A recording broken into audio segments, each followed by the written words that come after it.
أعوذ بالله من الشيطان الرجيم بسم الله الرحمن الرحيم. અલ્લાહની રહેમતો બરકત અને દુરૂદો સલામ થાય હઝરત મુહમ્મદ સલ્લલ્લાહુ અલૈહિ વસલ્લમ અને આલે મુહમ્મદ સલ્લલ્લાહુ અલૈહિ વસલ્લમ ઉપર. આજ શુક્રવાર તારીખ 30 ઓગસ્ટ 2013 અહીં રેવિન્યોન ઇઝલાન્ડથી મુલ્લા નિસાર હુસૈન રાજપાર આપ સમક્ષ બે છાપા લે કોતિદિયન અને જોર્નાલ de Lille લઈને હાજર થયા છે. તેમાંથી વિવિધ સમાચારો તારવીને આપ ખોજા ટીવી, રેડિયો અને એરવેસના માન્ય શ્રોતાજનો સામે તેનો ટૂંક સાર રજૂ કરશે. પણ એ પહેલાં આપ સૌને અસ્સલામુ અલૈકુમ વરહમતુલ્લાહી વબરકાતુહુ કહું છું. ગઈકાલનું જોર્નાલ de Lille તારીખ 29 ઓગસ્ટના છાપાની અંદર પાજ 16 નંબરના પેજ ઉપર એક મજાની આર્ટિકલ છપાયેલી હતી. આજ તમારી સામે તે લાવું છું અને તેનાથી જ આજનું રિવ્યુ ધ પ્રેસની શરૂઆત કરું છું. ટાઇટલમાં લખે છે કે રેવિન્યોન દુનિયાનું ખૂબસૂરત ટાપુ તરીકે ચૂંટવામાં આવ્યું છે.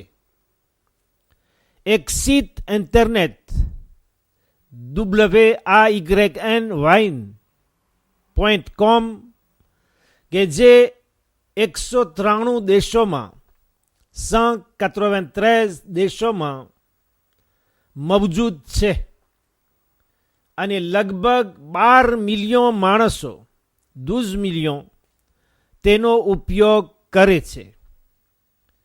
હજારો માણસોનો મત લઈને વોટ કર્યો તો રેવિન્યોન ટાપુને 13,973 13,993 વોટ મળ્યા અને ખૂબસૂરતીમાં પહેલા નંબરે ઉતર્યું. તેના પછી સેશેલ ટાપુ આવે છે કે જે અહીં રેયુનિયનથી થોડે દૂર ઊંચા ભાગમાં છે અને બીજા 5 ટાપુઓ યાને 7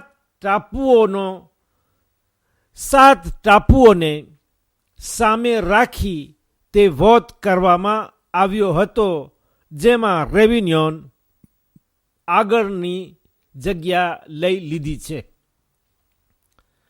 જે લોકોએ આ ચૂંટણીમાં ભાગ લીધો છે તે ફક્ત યુરોપના વસનારાઓ નથી, પરંતુ કાનાડા, એતાઝયુની, આફ્રિક દુ સુદ, ઓસ્ટ્રેલી, બ્રેઝિલ, જાપાન, દુનિયાભરના બીજા ઘણા દેશો તેમાં સામેલ છે.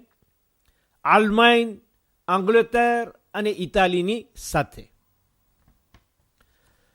રેવિન્યોન બહુ જ પ્રખ્યાત નથી, પરંતુ ઇન્ડિયન મહાસાગર ઓશિયાન ઇન્ડિયાની અંદર એક હીરા સમાન છે. જે લોકોને ચાલવું પસંદ હોય અને હરિયાળી, ફૂલવાળી, ઝાડપાન, કુદરતી નજારા અને વાતાવરણ જોવા પસંદ હોય તો રેવિન્યોન ટાપુ તમારો ઇંતજાર કરે છે. જોર્નાલ de Lille એક સવાલ કરીને તેનો જવાબ આપે છે. આ એક બીજી આર્ટિકલ છે જે એની સાથે મળેલી છે. ફ્રાન્સથી જે ટુરિસ્ટ અહીં રેવિન્યોન ઉતરે છે તેમને અહીંના વતનીઓ les oreilles બોલાવે છે. શા માટે? તે શબ્દ અપમાનજનક નથી, ભલે જાહેરમાં તેવો લાગે છે. તેનો ખુલાસો આપતા આનાએલ ગ્રોન્ડેન કે જે રેવિન્યોનમાં ચાલતી ક્રેઓલ ભાષાની એક બહુ જ નાની ડિક્શનરી બનાવી છે, તે તેનો જવાબ આપતા લખે છે કે ફ્રેન્ચ લોકો જ્યારે આ ટાપુ ઉપર પગ મૂક્યા તો તેઓ અહીંના વતનીઓની જબાન સમજતા નહીં, એટલે તેઓ તેમના મોઢા સામે કાન ધરતા હતા. એ લોકો જે બોલતા હતા ક્રેઓલ જબાન, તેની સામે એ લોકો કાનને સામે રાખતા હતા. કાનને ફ્રેન્ચ ભાષામાં ઓરાઈ કહેવામાં આવે છે, એટલે તેઓ ઝોરાઈની ઉપનામ તેમને આપી દીધા અને અત્યાર સુધી તે જ શબ્દથી તેઓ ઓળખાય છે. બીજું એક કારણ લખતા કહે છે કે ઠંડા મુલ્કમાંથી આવીને અહીં ગરમ દેશમાં ઉતરતા તો તપતા સૂરજ અને સખ્ત ગરમી હેઠળ તેમના કાન લાલ થઈ જતા હતા, જેને જોઈને અહીં રેવિન્યોન વાસીઓ તેમને ઝોરાઈથી બોલાવવા લાગ્યા. હવે આપણે આજના અખબારો ઉપર આવીએ અને દુનિયાના સમાચારોમાંથી સિરિયાથી ચાલુ કરીએ. જોર્નાલ de Lille page 52, 52 નંબરના પેજ ઉપર, અને Le Quotidien page 47, 47 નંબરના પેજ ઉપર સિરિયાની હાલત ઉપર નજર નાખતા લખે છે કે બશર અલ અસદ સિરિયાના પ્રમુખે ખાતરી આપી છે કે તે પોતાના દેશની હિફાજત કરશે અગર પશ્ચિમી દેશો પેઈ ઓક્સિદાંતો તેમની જમીન ઉપર હુમલો કરશે. પશ્ચિમી દેશો ડોળા કાઢી રહ્યા છે, એટલે કે ધમકી આપી રહ્યા છે. સાથમાં મિલિટરી તૈયારીઓ પણ થઈ રહી છે, છતાં કે ONU યુનોના એક્સપેર, જે લોકો લડાઈના હથિયારોના બારોમાં પ્રવીણ હોય, એ યુનોના એક્સપેર દમાસ શામ ખાતે તેમની તપાસનું કાર્ય કરી રહ્યા છે. સિરિયા ઉપર હુમલો થાય તેનો પડછાયો પડી રહ્યો છે, જ્યારે કે લોકો સવાલ કરી રહ્યા છે, પૂછી રહ્યા છે કે આવી દખલગીરીની શી જરૂર છે. અમેરિકાના પ્રમુખ બરાક ઓબામા તેને એવી ભૂલ કરવી નથી કે જે જ્યોર્જ બુશ જે પોતાના જમાનામાં કરી ગયો છે. છતાં અમેરિકાએ એક વહાણ ફરી મેડિટેરાને દરિયામાં સિરિયાની સામે એક આ નવું વહાણ મોકલ્યું છે. હવે એવા 5 વહાણો આ દરિયામાં મૌજૂદ છે કે જે લડાઈના સાધનોથી ભરેલા છે. લંડન પણ 6 પ્લેન શિપ્રની જમીન ઉપર રવાના કર્યા છે, જે લગભગ 100 કિલોમીટર સિરિયાથી દૂર છે. એ પણ લડાઈના વિમાનો છે. તુર્ક દેશ તુર્કી જ્યારે આ પશ્ચિમી દેશોનો સાથ આપી રહ્યો છે, ત્યારે રૂસી સિરિયાનો જમણો હાથ તરીકે મુખ્ય મદદગાર સાબિત થાય છે. રશિયાએ પણ પોતાના 2 વહાણો મેડિટેરાને દરિયામાં મોકલ્યા છે, સિરિયાની મદદ વાસ્તે. એ પણ લડાઈના વહાણો છે.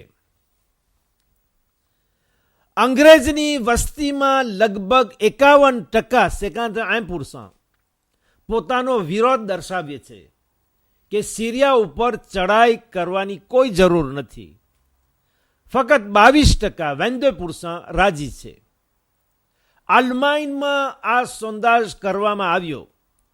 ત્યાંની વસ્તીમાં 58% વિરોધ અને 33% પોતાનો રાજીપો બતાવ્યો છે. ફ્રાન્સમાં જ્યારે સોંદાજ કરવામાં આવ્યો કે આ ચડાઈ ONU હેઠળ કરવામાં આવશે, તો પહેલા 55%, 60% અને પછી 45% લોકો કબૂલાત આપી. આવું ઝીર પોતાના છાપાની અંદર જણાવે છે. લંડન યુનો ઓએનયુ પાસે માંગણી કરી છે કે સિરિયાને તેનો જવાબ દેવામાં આવે કે તેણે આર્મ શિમિકનો ઉપયોગ કર્યો છે 21 ઓગસ્ટના 21ના, જેના થકી સેંકડો માણસોએ પોતાની જાન ગુમાવી છે. ઓએનયુના 5 મેમ્બર એકઠા થઈ તેના માટે વિચારણા કરશે અને નિવેડો લાવશે. ઓએનયુના એક્સપર્ટ જે સિરિયા ખાતે આ બારામાં તપાસ કરી રહ્યા છે તેઓનો આજ આખરી દિવસ છે અને કાલ શનિવારના ત્યાંથી રવાના થશે. લેબોરેટરીમાંથી એનાલિઝનો જવાબ મળવામાં ટાઈમ લાગશે. હવે જોવાનું છે કે તે જવાબની રાહ જોવામાં આવશે યા તો મૌખિક જબાની વાતને દલીલ સમજી લેશે. સિરિયા રસાયણક હથિયારો આર્મ શિમિકનો ઉપયોગ કર્યો હોય તેની 100% ખાતરી નથી, પરંતુ તેના ઉપર પૂરેપૂરી શંકા છે. પરંતુ એક્સપર્ટનો ચુકાદો અગત્યનો છે. લે કોતિદિયન અથવા ઝીર બંને અખબારોમાં ઘણું લખે છે. ફ્રાન્સ સરકારનું કહેવું છે કે ફક્ત સિરિયાને સજા દેવાનું કારણ નથી કે જેથી આવા હથિયાર ભવિષ્યમાં પાછા વાપરે નહીં. જો કે આ વાત બહુ જ સારી છે, પણ ઈરાદો છે કે સિરિયાની હાલતનો સુધારો લઈ આવવામાં આવે, આ લડાઈનો નિવેડો થઈ જાય તેવી ઉમેદ છે. લે કોતિદિયન પાશ 48 નંબરના પેજ ઉપર ગ્વાન્તાનામોના કેદખાના વિશે લખે છે કે ત્યાં 164 détenus 164 કેદીઓ બંધ પડ્યા છે. આ કેદખાનું 11 સપ્ટેમ્બર 11 સપ્ટેમ્બરના દુઃખદાયક બનાવ પછી આજથી 10 વર્ષ અગાઉ સ્થાપવામાં આવ્યું હતું અને તેમાંથી 2 અલ્જેરિયન કેદીઓને ગઈકાલ મુક્ત કરી અલ્જેરી તેમના વતન તરફ રવાના કરી આપ્યા છે. વધુમાં જણાવે છે કે બરાક ઓબામા 2008માં વચન આપ્યો હતો કે તે કેદખાનાને બંધ કરી આપશે અને તેના માટે કોશિશ પણ કરી કે આ કેદખાનું રહે નહીં. છતાં પાર્લામેન્ટ અમેરિકા ધારા સભાએ દર વખતે તેનો વિરોધ કર્યો છે. ઝીર જોર્નાલ de Lille પોતાના છાપાના આખરી પાનામાં પાઠ 56 નંબરના પેજ ઉપર લખે છે કે આફ્રિકાનો એક દેશ માલી ખાતે બામાકોમાં બુધવારના જોરદાર વરસાદના કારણે 23 માણસો માર્યા ગયા છે. હજારો માણસો ઘરબાર વગરના થઈ ગયા છે અને 100 મકાનો ઘર બરબાદ થયા છે.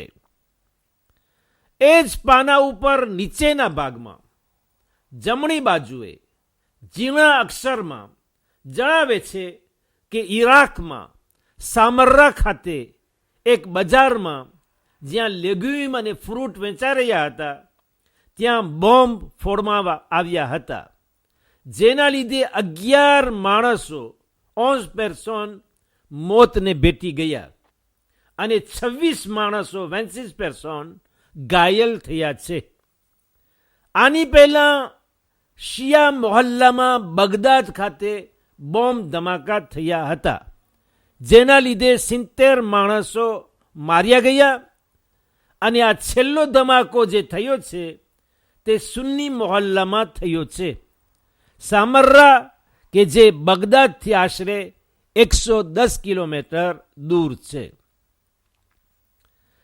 અહીં રેવિન્યોન ટાપુના સમાચારમાં લે કોતિદિયન તેમજ ઝીર એક્સિડન્ટ, અકસ્માતો, ખૂનરેજી, ઇલેક્શન કે જે રેવિન્યોન ખાતે વિવિધ ચૂંટણીઓ થવાની છે, સ્કૂલના એ બધા વિવિધ સમાચારો ઉપરાંત કોરટના કેસ વિશે પણ લખે છે, જેને છોડીને ઝીરમાં આવેલી એક જ આર્ટિકલ તરફ તમારું ધ્યાન ખેંચવા ચાહું છું.